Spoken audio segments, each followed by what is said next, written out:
তাকুল্লাহ, হে ইমানদারগণ তোমরা ভয় করো, হাক্কা তুকাতিহি, ভয় করার মতো করো, ওয়ালা তামুতুন্না ইল্লা ওয়া আনতুম মুসলিমুন, এবং তোমরা পরিপূর্ণ ইমানদার না হইয়া, পরিপূর্ণ মুসলমান না হয়ে আমার কাছে আসিও না। এজন্য প্যারে হাজিরিন, আল্লাহ তাআলা আমাদেরকে দুনিয়াতে দিয়েছেন আল্লাহর গোলামি করার জন্য। আমরা যতটুকু পারি ততটুকু আল্লাহ তাআলার ইবাদত করব, আল্লাহ তাআলার জিকির আজকার করব, নামাজ আদায় করব। সেজন্য আমি আপনাদের কাছ থেকে বিদায় নিতেছি। ওয়া আখিরু দাওয়ানা আলহামদুলিল্লাহি রাব্বিল আলামিন। আসসালাম। আলহামদুলিল্লাহ, অত্যন্ত গুরুত্বপূর্ণ নসিহত শুনছিলাম হযরতের কাছ থেকে। প্রিয় হাজিরিন, এ পর্যায়ে গুরুত্বপূর্ণ নসিহত পেশ করবেন হযরত মাওলানা হাফিজ আলাউদ্দিন আল হাবিবি। হুজুরকে হুজুরের গুরুত্বপূর্ণ নসিহত পেশ করার জন্য মাহফিল কমিটির পক্ষ থেকে সবিনয় অনুরোধ করছি। السلام عليكم ورحمة الله وبركاته. إن الحمد لله جميعا والصلاة والسلام على من لا نبي بعده. أما بعد فيا أيها الحاضرون رحمنا ورحمكم الله. فقد قال الله تبارك وتعالى في كلامه المجيد وفي فرقانه الحميد: أعوذ بالله من الشيطان الرجيم. بسم الله الرحمن الرحيم.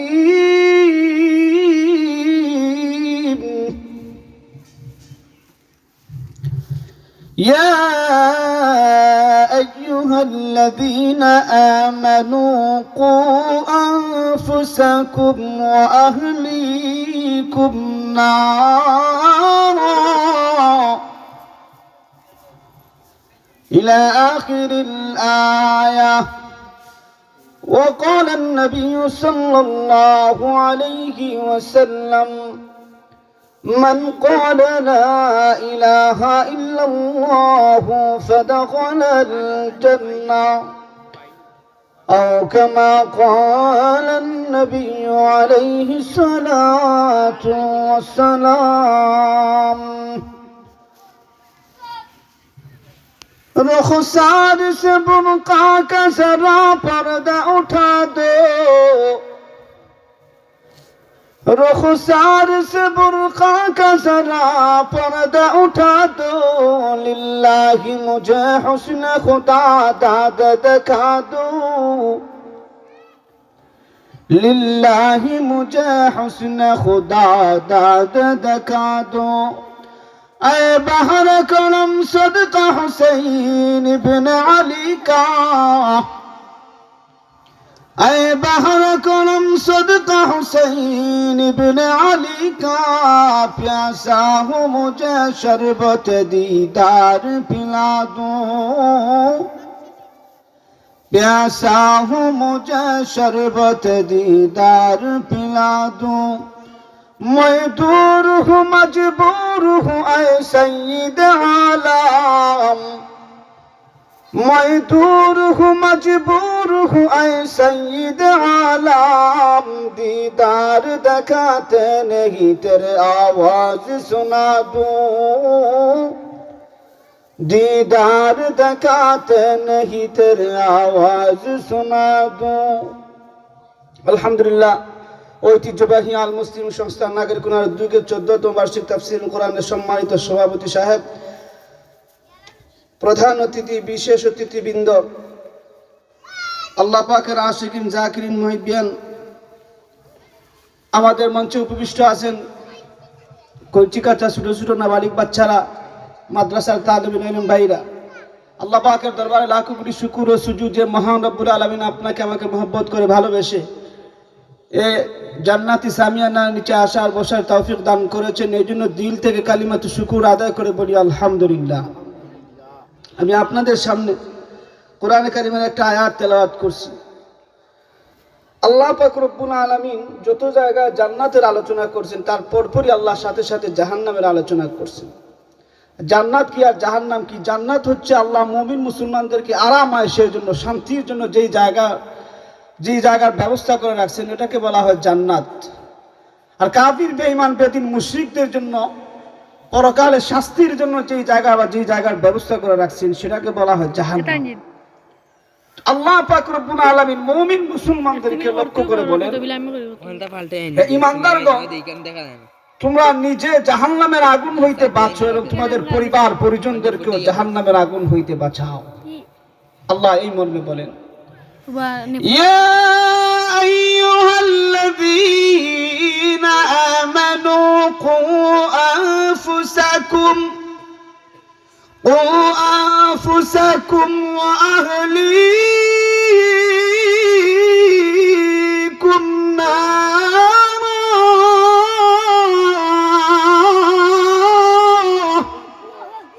আল্লাহ বলেন, হে ঈমানদারগণ, তোমরা নিজে বাঁচো এবং তোমাদের পরিবার পরিজনদেরকেও জাহান্নামের আগুন হইতে বাঁচাও। তাহলে আমরা নিজেও আগে জাহান্নামের আগুন হইতে বাঁচতে হবে। কেমনে? আমরাও নিজেও খাঁটি মুমিন পরিপূর্ণ ঈমানদার হতে হবে।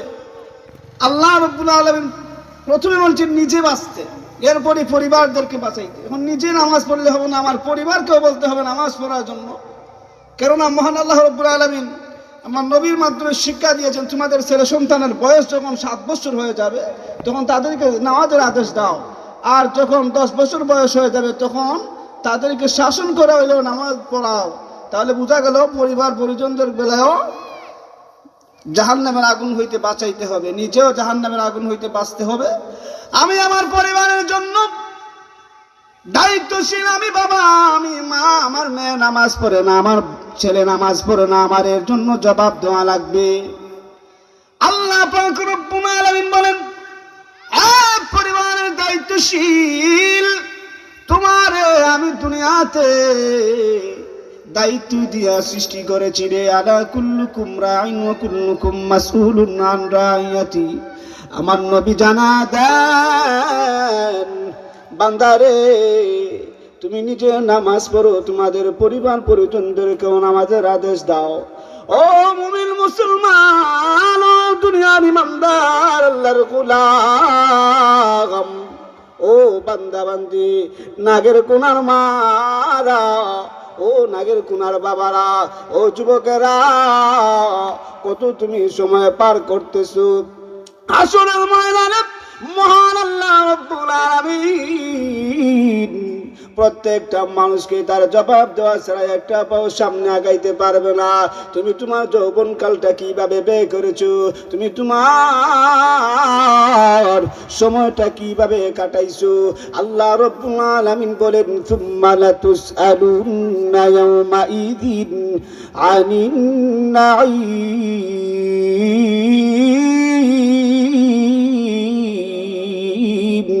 আই হিনা ইয়াওমাইযিন কানা কাদা। মানুষ একটা সময় তুমি কিভাবে ব্যয় করেছো, এই সময়ে প্রশ্নের জবাব দেওয়া ছাড়া একটা পাও কেউ সামনের দিকে আগাইতে পারবে না। কত তুমি অযথা সময় পার করতেছো গান বাজনা টিভি সিনেমা দেখা।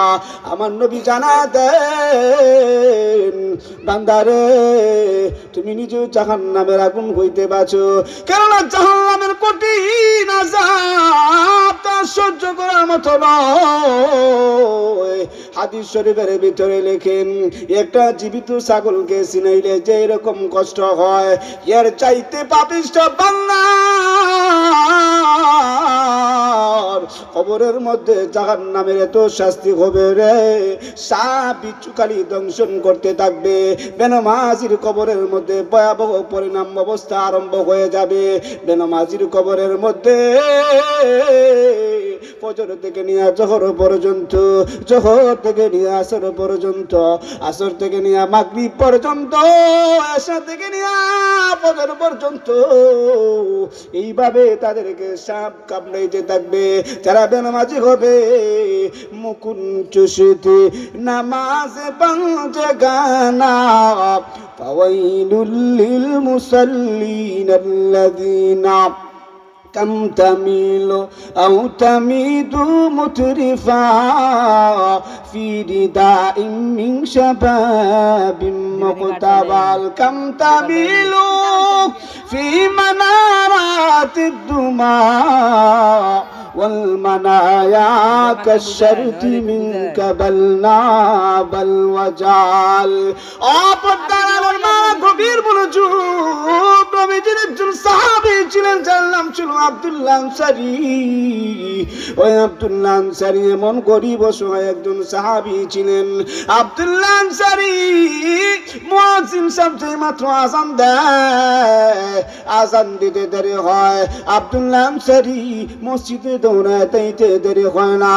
আর যখন মসজিদের মুয়াজ্জিন সাহেব ইমাম সাহেব তখন আসসালামু আলাইকুম ওয়া রাহমাতুল্লাহ বলে নামাজ শেষ করে, নামাজ শেষ করতে দেরি হয়, বাড়িতে দৌড়া যাইতে দেরি হয় না। এবার সাহাবায়ে কেরাম হযরত ওমর, আলী, আবু বকর, উসমান এই দৃশ্যটা দেখিয়া নবীজির কাছে যায়, কয় ইয়া রাসূলুল্লাহ, ইয়া হাবিবাল্লাহ, আল্লাহর নবী গো, ওগো নবীজি, আপনার সাহাবী আব্দুল্লাহ আনসারী তো এরকম করে। এবার নবীজি এই দৃশ্যটা দেখার জন্য সাহাবায়ে কেরামকে নিয়ে আব্দুল্লাহ আনসারীর বাড়ির দিকে দৌড়ায়। আব্দুল্লাহ আনসারীর বাড়িতে যায়, থেকে দরজাটা লাগানো, আব্দুল্লাহ আনসারীকে ডাক দিলেন, আব্দুল্লাহ আনসারী দরজাটা খোলো, আব্দুল্লাহ আনসারী দরজাটা খোলো। এইভাবে তিনবার বললেন। সাহাবায়ে কেরাম দেখতেছেন নবীজি চলে যাইতেছেন, হঠাৎ ঘরের ভিতরে থেকে আওয়াজ আসছে, ইয়া রাসূলুল্লাহ, ইয়া হাবিবাল্লাহ, আল্লাহর নবী গো, ওগো নবীজি আপনি যান না গো, আমি আপনার আশিক, আমি আপনার পাগল, আপনি যাইন না গো, ওগো নবীজি একটু অপেক্ষা করেন। এবার হযরত ওমর, আবু বকর, উসমান, আলী এই কোন দৃশ্যটা দেখলেন। এবার আব্দুল্লাহ আনসারী নবীজিকে ডাক দিয়া কয়, ইয়া রাসূলুল্লাহ, ইয়া হাবিবাল্লাহ, আল্লাহর নবী গো, গো নবীজি, আমি যখন আযান হয় দৌড়ে চলে যাই গো, আবার যখন নামাজ শেষ হয় আমি দৌড়ে আবার বাড়িতে চলে আসি। আমি তো আমার ঘরের ভিতরে মাত্র একটা কাপড়, আর কোনো কাপড় নাই। এই একটা কাপড় দ্বারা আমি আমার পরিবার সবাই নামাজ আদায় করি। এক কাপড়ে আমি আমার স্ত্রীকে নিয়ে আমি নামাজ আদায় করি। আর আমার ঘরের ভিতরে কয়েকটা বাচ্চা আছে, এই বাচ্চাগুলোকে আমি ঘরের ভিতরে বাইন্ধা যাই। কারণ হলো ইহুদিদের খেজুর গাছ আছে, আমার কোনো খেজুর গাছ নাই, একটা খেজুর গাছ মাত্র। আর আমার বাচ্চা যাই মাত্র ইহুদিদের খেজুর গাছের মধ্যে যায় খেজুর পারে, খেজুর খায়। আমার বাচ্চারা রে মারিয়া তারা ইহুদিরা গাছের মধ্যে বাঁধিয়া বাঁধিয়া আঘাত করে। এই জন্য গো নবী,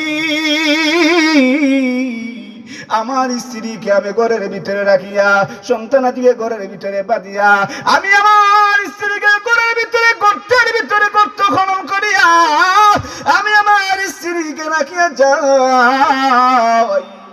আর যখন নামাজ শেষ হয়ে যায় গো, সাথে সাথে আমি আমার ঘরের ভিতরে দৌড়ে আসি। একদিন আমার স্ত্রী ডাক দিয়া কয় আমাকে, প্রাণের স্ত্রী গো, ওগো প্রাণের স্ত্রী, প্রাণের স্বামী, আমি যদি জাহান্নামে হই গো, আমাকে আপনি কি জান্নাতে নিয়ে যাবেন?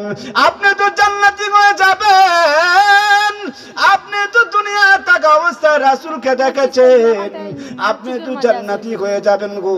ওগো আমার প্রাণের স্বামী, আমি যদি জাহান্নামী হই, আমাকে আপনি জান্নাতে নিয়ে যাবেন। এবার প্রাণের স্ত্রী কেউ নিয়ে নামাজ আদায় করে, আর আমরা স্বামী, আমার ঘরের বউ স্ত্রী নামাজ পড়ে না, বেপরদা চলাফেরা করে, স্বামীর নাশুকরি করে। কত আসেনি না নাই। টিভি সিডি দেখে ইমান নষ্ট করলো 12 মাস, মোবাইল আসিয়া করলো আরো বড় সর্বনাশ।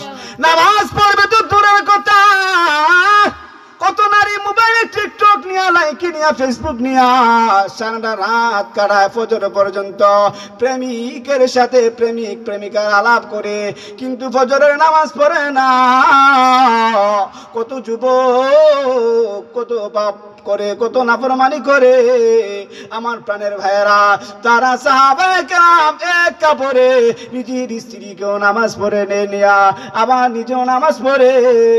কত তারা ছিলেন সাহাবায়ে কেরামরা।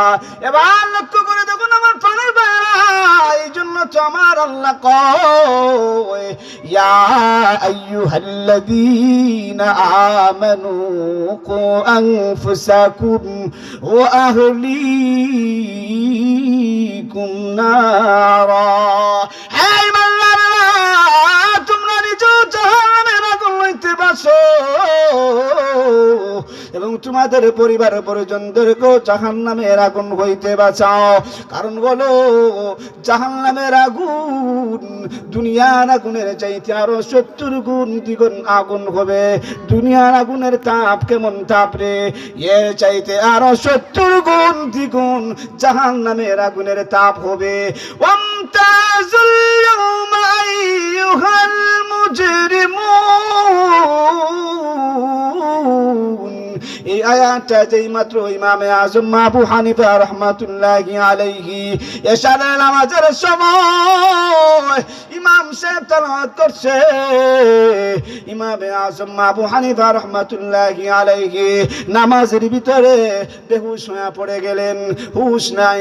ইমামে আজম আবু হানিফা রাহমাতুল্লাহি আলাইহি অজ্ঞান হয়ে পড়ে গেলেন। এবার মানুষেরা কম, মুসল্লিরা কয়, ও ইমামে আজম, আপনি জমানার সবচাইতে বড় ইমাম, শ্রেষ্ঠ ইমাম, আপনি কেন নামাজের ভিতরে বেহুশ হয়ে পড়ে গেলেন? এবার ডাক দেয়া কয়, মুসল্লিরা রে, তোমরা জানো না রে, এই সূরা ইয়াসিনের আয়াতের ভিতরে আমার আল্লাহ না বলেছেন ওয়ামতাজুল ইয়াওমা আইয়ুহাল মুজরিমুন। আল্লাহ হাসরের ময়দানে জান্নাতি আর জাহান্নামীদেরকে এক জায়গায় থাকতে দিবেন না রে। এই জন্য আমি আমার ভয় না জানি আমি জাহান্নামী হয়ে যাই, এই ভয়ে আমি নামাজের ভিতরে বেহুশ হয়ে পড়ে গেছি। এই জন্য আমার প্রাণের ভাইয়েরা, আমরা নিজে বাঁচতাম, আমার পরিবার পরিজনদেরকে জাহান্নামের আগুন হইতে বাঁচাইতাম। আল্লাহ পাক রব্বুল আলামিন আমাদেরকে যেন জাহান্নামের আগুনকে ভয় করিয়া নামাজ পড়িয়া ইমানদার, আমাদের ইমানদারি ঠিক রাখিয়া আল্লাহ যেন দুনিয়া থেকে কবর জগতে যাওয়ার তৌফিক দান করেন। আমিন। ওয়া আখিরু দাওয়ানা আলহামদুলিল্লাহি রাব্বিল আলামিন। আসসালামু আলাইকুম ওয়া রাহমাতুল্লাহ।